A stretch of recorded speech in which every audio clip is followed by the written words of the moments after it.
that time I went, and the only time I went to the sperm donors clinic was a complete fiasco. Never again. You know, and it's like when this local clinic that's set up in a waiting room, you know, been given an appointment time and everything. Get in there and check in, you know, and they tell you to take a seat, and suddenly you turn around and there's a whole load of other blokes there. And you're like, well, I know why you're here. I know what you're going to be doing, same as me. You know, you just can't look anybody in the eye, you know. So I've got a seat at the front and they're all behind me, you know. What was most unnerving, there was a woman in the waiting room as well.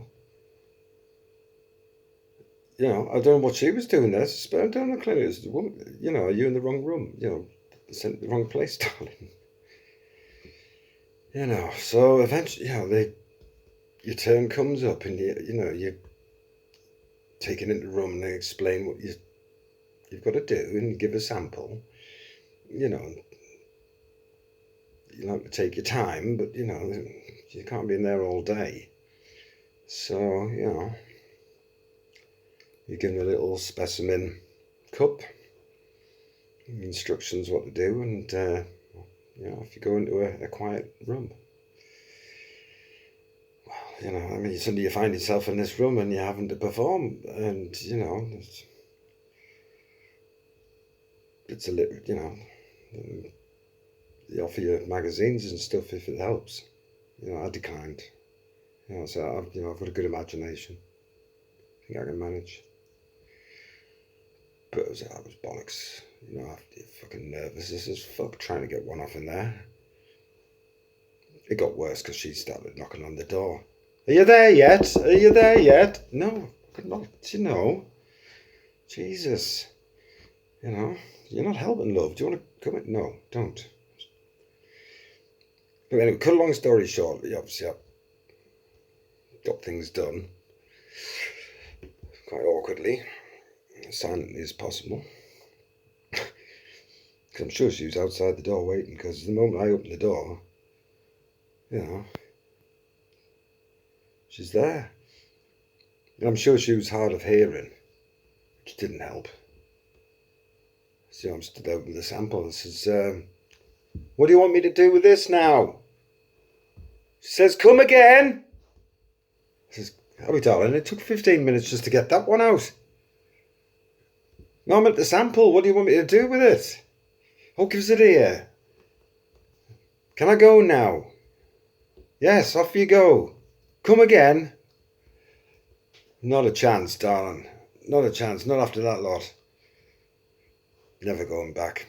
Never going back. It's an overrated experience. You know.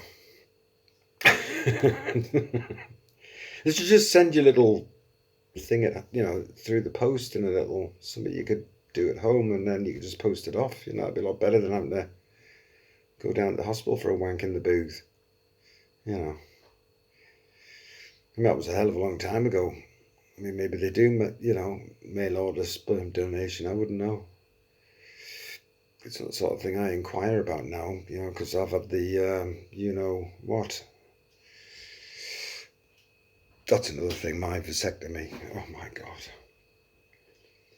I got this nutty Dutch consultant who must have been stupidly bored in his job doing male vasectomies and other things practically every day of the week. And I had to go in for a consultation with him, and he only had to just explain the process of him cutting the tubes from your testicles so you can't impregnate anyone. And you know, the new techniques, using a little laser scalpel or whatever, and fish out these tubes, and it's all very graphic the way he's telling me, you know. He thought he'd have a little joke with me, and he said this bit real quickly. So we make a small incision without anaesthetic, and we go straight in and start removing tube. And I'm like, hold on. Did you just say without anaesthetic? Oh yeah, here's my little joke. Yeah, I bet you tell that all the blokes, don't you? You know, fucking hell. Weird. And even the day of the procedure, which was in the same place with like lower down in the building, like it's been in the fucking crypt, you know, all the lights were on upstairs and you got down to the lower ground floor and everything was dingy, you know. You had this sort of matronly like nurse down there with him who'd get you into the mood for having your bollocks cut. You know, she was nice. He was just a lunatic. You know. And you know, she's telling me to be brave. Not, I don't fucking care. You know, they're gonna ice my balls and cut it. I'll not feel a thing. So anyway, eventually, I'm there lying down. Everything's prepared, and he's got his little thing ready to go. And I've been numbed. I can't feel a damn thing. She's about here, still smiling at me with her huge boobs, and you know, that's the distraction. And I got a chesty nurse to keep the lads happy. Yeah, it works wonders. You know, that's one good thing about the NHS is busty nurses when you need them.